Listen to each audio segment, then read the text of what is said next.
ओम नमो भगवते वासुदेवाय। भक्तजनों, विजया एकादशी का व्रत फाल्गुन मास की कृष्ण पक्ष की एकादशी तिथि को रखा जाता है। एकादशी तिथि भगवान विष्णु को समर्पित है। ऐसा कहा जाता है कि जो व्यक्ति एकादशी का व्रत रखता है उसे मोक्ष की प्राप्ति होती है। साल भर में आने वाली सभी एकादशी का अलग अलग महत्व होता है। विजया एकादशी का व्रत करने से व्यक्ति को विजय की प्राप्ति होती है। इस बार विजया एकादशी तिथि का आरंभ 23 फरवरी को दोपहर में 1:56 पर हो रहा है और 24 तारीख को एकादशी तिथि 1:45 तक ही रहेगी। उदया तिथि के कारण से एकादशी तिथि 24 तारीख को रखी जाएगी। विजया एकादशी का व्रत 24 फरवरी 2025 सोमवार को ही रखा जाएगा। इसके पारण का समय विजया एकादशी व्रत का पारण समय 25 तारीख में सुबह 6:52 से लेकर 9:08 तक है। वहीं आप यदि चाहते हैं या आपको कोई और काम है तो दोपहर में 12:45 तक भी पारण कर सकते हैं, क्योंकि इस समय तक द्वादशी तिथि रहेगी। जो भी कोई अगले दिन का व्रत जिसमें कि प्रदोष व्रत भी आ जाता है या आप उस वार का व्रत कर रहे हैं, जैसे इस बार मंगलवार पड़ रहा है, तो मंगलवार के व्रत के दिन आप पारण के समय में अन्न ना खाएं।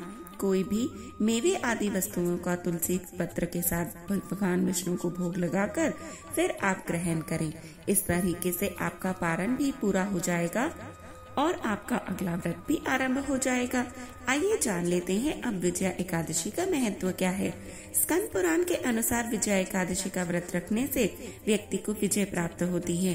भगवान राम ने भी विजया एकादशी का व्रत किया था।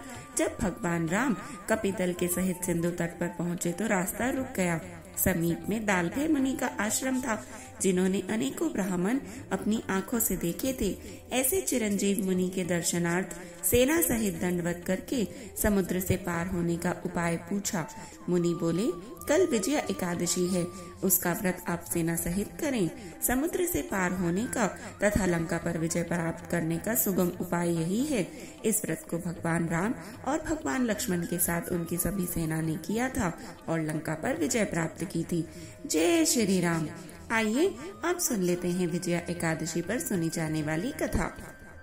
धर्मराज युधिष्ठिर बोले, हे जनार्दन, फाल्गुन मास के कृष्ण पक्ष की एकादशी का क्या नाम है तथा उसकी विधि क्या है? कृपया करके आप मुझे बताएं। श्री भगवान बोले, हे राजन, फाल्गुन मास के कृष्ण पक्ष की एकादशी का नाम विजया एकादशी है। इसके व्रत के प्रभाव से मनुष्य को विजय प्राप्त होती है। यह सब व्रतों से उत्तम व्रत है। इस विजया एकादशी के महात्म्य के श्रवण एवं पठन से समस्त पाप नाश को प्राप्त हो जाते हैं। एक समय देवर्षि नारद जी ने जगत पिता ब्रह्मा जी से कहा, महाराज, आप मुझसे फाल्गुन मास के कृष्ण पक्ष की एकादशी का पूर्ण विधान कहिए। ब्रह्मा जी कहने लगे, हे नारद, विजया एकादशी का व्रत पुराने तथा नए पापों का नाश करने वाला है। इस विजया एकादशी की विधि मैंने आज तक किसी से भी नहीं कही। यह समस्त मनुष्यों को विजय प्रदान करती है। त्रेता युग में मर्यादा पुरुषोत्तम श्री रामचंद्र जी को जब 14 वर्ष का वनवास हो गया, तब वे श्री लक्ष्मण और सीता जी सहित पंचवटी में निवास करने लगे। वहाँ पर दुष्ट रावण ने जब सीता जी का हरण किया, तब इस समाचार से श्री रामचंद्र जी तथा लक्ष्मण अत्यंत व्याकुल हुए और सीता जी की खोज में चल दिए।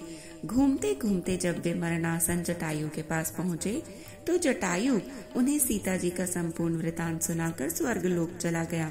कुछ आगे जाकर उनकी सुग्रीव से मित्रता हुई और उन्होंने बाली का वध किया। हनुमान जी ने लंका में जाकर सीता जी का पता लगाया और उनसे श्री रामचंद्र जी और सुग्रीव की मित्रता का वर्णन किया। वहां से लौटकर हनुमान जी ने भगवान राम के पास आकर सब समाचार कहे। श्री रामचंद्र जी ने वानर सेना सहित सुग्रीव की संपत्ति से लंका को प्रस्थान किया। जब श्री रामचंद्र जी समुद्र के किनारे पहुँचे, तब उन्होंने मगरमच्छ आदि से युक्त उस अगाध समुद्र को देखकर लक्ष्मण जी से कहा, इस समुद्र को हम किस प्रकार पार करेंगे? श्री लक्ष्मण जी ने कहा, हे पुराण पुरुषोत्तम, आप तो आदि पुरुष हैं, सब कुछ जानते हैं। यहाँ से आधा योजन दूर पर कुमारा द्वीप में वग्दालभ्य नाम के मुनि रहते हैं।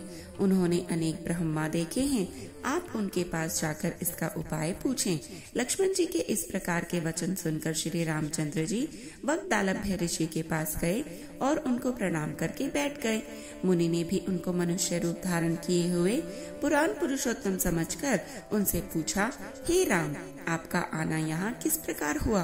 रामचंद्र जी कहने लगे कि हे ऋषि, मैं अपनी सेना सहित यहाँ आया हूँ और राक्षसों को जीतने के लिए लंका जा रहा हूँ।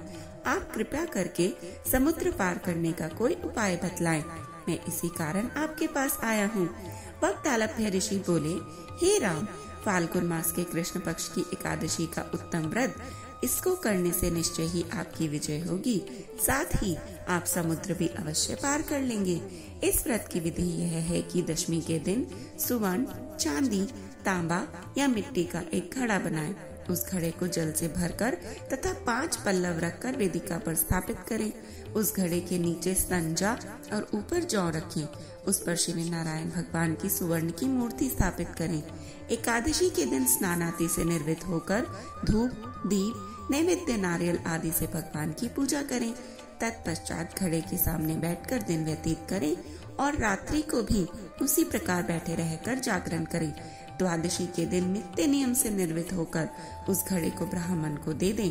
हे राम, यदि तुम भी इस व्रत को सेनापतियों सहित करोगे तो तुम्हारी विजय अवश्य होगी। श्री रामचंद्र जी ने ऋषि के कथना अनुसार इस व्रत को किया और इसके प्रभाव से दैत्यों पर विजय पाई। अतः हे राजन, जो कोई मनुष्य विधि पूर्वक इस व्रत को करेगा, दोनों लोकों में उसकी अवश्य विजय होगी। श्री ब्रह्मा जी ने नारद जी से कहा था कि हे पुत्र, जो कोई इस व्रत के महात्म्य को पढ़ता या सुनता है, उसको वाजपेयी यज्ञ का फल प्राप्त होता है। जय हरि विष्णु, जय श्री कृष्ण, जय श्री राम। ऐसी ही और कथाएं सुनने के लिए कृपया हमारे साथ जुड़े रहें और सदैव जपते रहें। हर हर महादेव।